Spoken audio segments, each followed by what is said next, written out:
brothers and sisters in this tri-island state of Grenada, Carriacou, and Petit Martinique.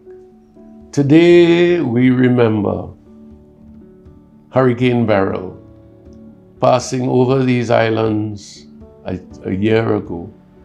A year ago, with all that meant for us in terms of the anxiety before, the terror during, and the work after.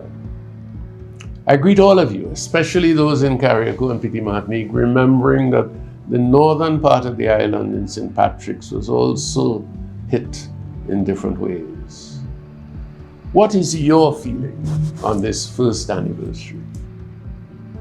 For many of you, there is a spirit of thanksgiving, but that spirit of thanksgiving carries an undercurrent of anxiety, of even memories of terror. On Saturday in Carriacou, I heard some of those stories. And so, as we remember today, I trust that those who are having the most difficult memories will also know something of God's consolation. We have come through it. We have survived yet another hurricane. And that is reason to give thanks to God for who we are as a people, for the resilience which we have known, but also for the capacity to support one another, to be together even as we faced it. I remember going back to Carriacou and sitting with an old lady who had been there with her children and grandchildren. And the image that she gave me was of a mother hen gathering her chicks around her, even as the storm passed. So today, I invite you to think of a year ago, yes, but also to be radically honest about your thoughts and your feelings, and to place all that before God, thanking God for whatever, but also daring to challenge God about the experiences that are still plaguing your imagination. All of us are able to say thank you.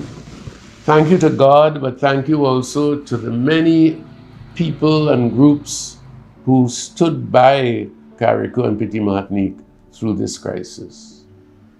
We say thanks to the government and the government officials, to NADMA, to Caritas, to the agencies that came in from overseas, the Samaritan Group, and all the others. I want to add my own thanks to those from Grenada who rushed over to help. I think NADMA was able to marshal its forces.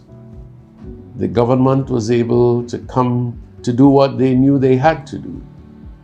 And we thank God for them as well. But there are also a lot of people who did their little bit across the islands. And they probably have forgotten what they did.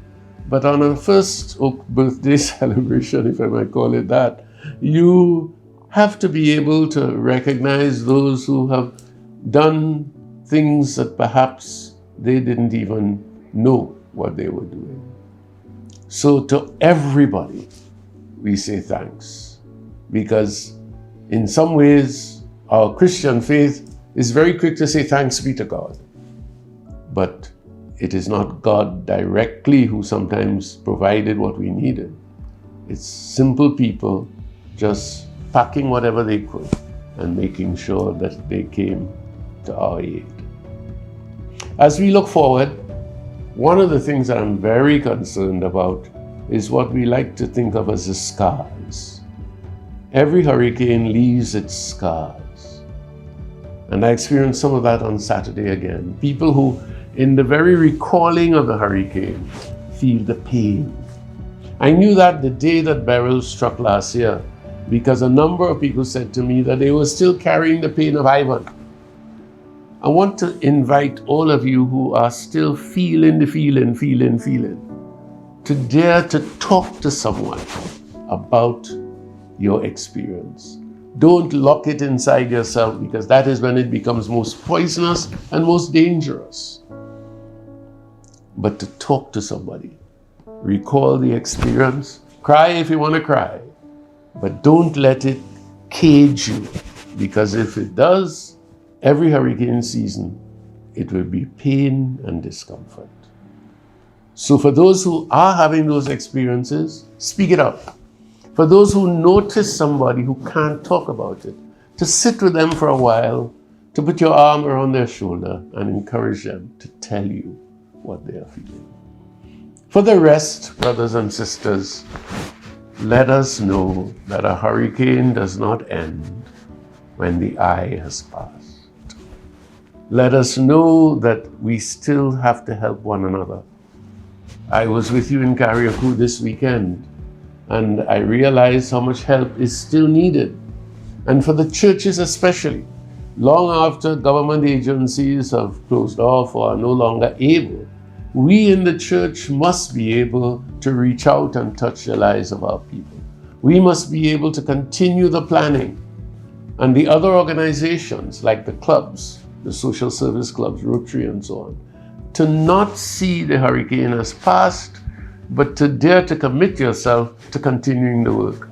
Homes to be built, children to be helped, in our schools. Please, we are 1 year past Beryl, but we are about 10 years before the work is finished. So to look out for what you can still do, and to look out to NADMA to really identify the work that still has to be done. Do not get lost simply in looking forward for the next disaster. And that's one of the challenges for all disaster management. As you go forward to meet new disasters, that you do not lose sight of the consequences of past disasters that are still with us. So,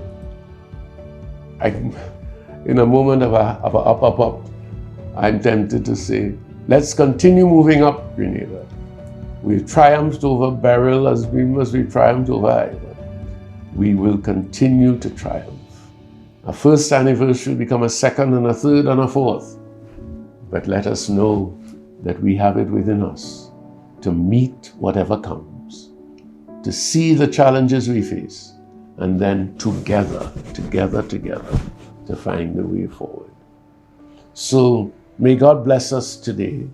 May God really guide us in the days to come to continue the work of healing and repairs that has to be done, and to build anew. But we talk about building better. I suggested on Saturday that we must build better, deeper, higher, broader, stronger. Build, build, build. So may God bless us all. May God bless all those who have been part of the recovery effort that we have faced this year.